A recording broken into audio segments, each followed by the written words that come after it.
রোজকার মতোই দুই ছেলেকে নিয়ে ঘুমোচ্ছিলেন তুহিন ইবাহা দম্পতি। তবে মধ্যরাতে হঠাৎ বিস্ফোরণ। ঘর থেকে হাসপাতালের বিছানায় এখন তাদের জীবন মৃত্যুর লড়াই। চিকিৎসক জানিয়েছেন দগ্ধ 4 জনের অবস্থাই গুরুতর। সবচেয়ে বেশি ঝুঁকিতে বাবা তুহিন ও বড় ছেলে তানভীর। শরীরের 40% বেশি পুড়েছে তাদের। গত রাত 2টা নাগাদ একই পরিবারের 4 জন রোগী এসছে। তারা এসি বিস্ফোরণের মাধ্যমে অগ্নিদগ্ধ হন এবং পরিবারের যিনি পুরুষ ওনার হচ্ছে 47% পুড়েছে এবং যিনি নারী আছেন ওনার হচ্ছে 15% পুড়েছে এবং 2 জন শিশু আছে। একজন শিশুর 40% পুড়েছে এবং একজনের হচ্ছে 8% পুড়েছে। যাদের মেজর বার্ন হয়েছে ওনাদেরকে আমরা এইচডিইউতে শিফট করে চিকিৎসা চলমান রেখেছি।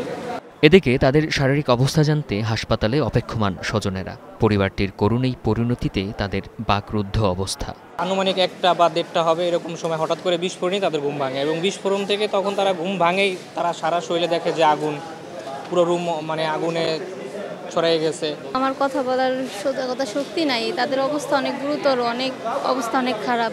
আমার বোনের 2 ছেলে, দুলাভাই 4 জনের অবস্থা অনেক খারাপ। যাত্রাবাড়ির লিচুবাগান এলাকার এই ভাড়া বাসায় 7 বছরের তানভীর, 6 বছরের তাওহিদ ও স্ত্রী ইভাকে নিয়ে থাকতেন তুহিন। স্থানীয়রা জানাচ্ছেন এসি থেকে বিস্ফোরণে লেগে থাকতে পারে আগুন। এ ঘটনায় উদ্বিগ্ন তারাও। বিকট শব্দ, চতুর সাইডের মানুষে বলতেছে কি এই মাহবুব সাহেবের বাড়িতে আগুন লাগছে। শব্দ হয়েছে, সবাই নামছে, আঙ্গ এলাকার সবাই নামছে, বলাবার নামছে সবাই। হ্যাঁ, অনেক ভয় পেয়েছে, অনেকজন সারা ঘুমাইতে পারে নাই এই ভয়ে। তবে বিস্ফোরণের পর থেকে সেখানে যায়নি ফায়ার সার্ভিস বা প্রশাসনের কেউ।